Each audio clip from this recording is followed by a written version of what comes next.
Hello guys, good morning. അങ്ങനെ നമ്മൾ രാവിലെ ഒരു 5-5:15 നമ്മളെ കസ്റ്റമേഴ്സിൻ്റെ റൂമിൽ നിന്ന് ഇറങ്ങിയിട്ടോ. അങ്ങനെ വണ്ടി എടുത്ത് നേരെ നാട്ടിലേക്ക് 260 കിലോമീറ്ററോളം നമുക്ക് റണ്ണിങ് വരുന്നുണ്ട്. അങ്ങനെ നമ്മളൊരു പമ്പിലെടുത്ത് ഡീസലും ഫുള്ളാക്കി. അപ്പോഴാണ് പമ്പിൻ്റെ തൊട്ടടുത്തൊരു തട്ടുകട. അങ്ങനെ അവിടെ കയറി നമ്മളൊരു ഹോർലിക്സും കുടിച്ച്. അത് കഴിഞ്ഞ് നമ്മൾ പോണ വഴിക്കാണ് ആനവണ്ടിനെ കണ്ട്. അങ്ങനെ ആനവണ്ടിനെയും കണ്ട് അങ്ങനെ പൂർണ്ണ വഴിക്ക് കണ്ണൂരെത്തിയപ്പോൾ മുട്ടം ബ്ലോക്കും ഒരു ഗേറ്റ് അടവും. അങ്ങനെ ഗേറ്റ് അടവൊക്കെ കഴിഞ്ഞ് നമ്മൾ നേരെ കുറച്ചുകൂടെ മുന്നിലേക്ക് വന്നപ്പോൾ വീണ്ടും ബ്ലോക്ക്. അങ്ങനെ ആ ബ്ലോക്കൊക്കെ കഴിഞ്ഞ് നമ്മൾ ഫുഡ് കഴിക്കാൻ നിർത്തി. അങ്ങനെ ഒരു പുട്ടും അതിൻ്റെ ഒരു ചിക്കൻ കറിയും കഴിച്ച്.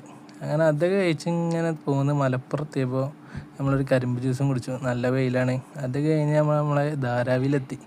അങ്ങനെ ധാരാവിയിലെത്തി ചെറുക്കനെ കഴുകി കുട്ടപ്പനാക്കി.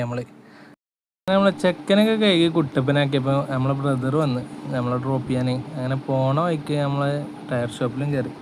അതൊക്കെ കഴിഞ്ഞ് നമ്മൾ നേരെ വീട്ടിലെത്തി. അങ്ങനെ വീട്ടിലെത്തി കുറച്ച് നേരം ഇരുന്നപ്പോഴാണ് നമ്മളെ ബ്രദർ പറയുന്നത് നമുക്ക് മണ്ണാർക്കാട് വരെ പോകണം, നമ്മളെ വണ്ടി വർക്ക്ഷോപ്പിലുണ്ട് സിയാസ്. അങ്ങനെ അവിടെ പോയി ചെറുക്കൻ വർക്ക്ഷോപ്പിൽ കയറിയിട്ട് 9 മാസത്തോളമായിട്ടോ. അങ്ങനെ എപ്പോഴാണ് ചെറുക്കനൊന്ന് ഫിനിഷായി കിട്ടിയത്. പക്ഷെ ഇപ്പോൾ നമുക്ക് വണ്ടി തിരിച്ചിട്ടില്ല, വണ്ടി പണി കഴിഞ്ഞിട്ട് കുറച്ച് ദിവസം. അങ്ങനെ നമ്മൾ പൂർണ്ണ വഴിക്കൊരു അവിൽ മിൽക്കും കുടിച്ച് അങ്ങനെ നമ്മൾ നേരെ വീട്ടിലെത്തി.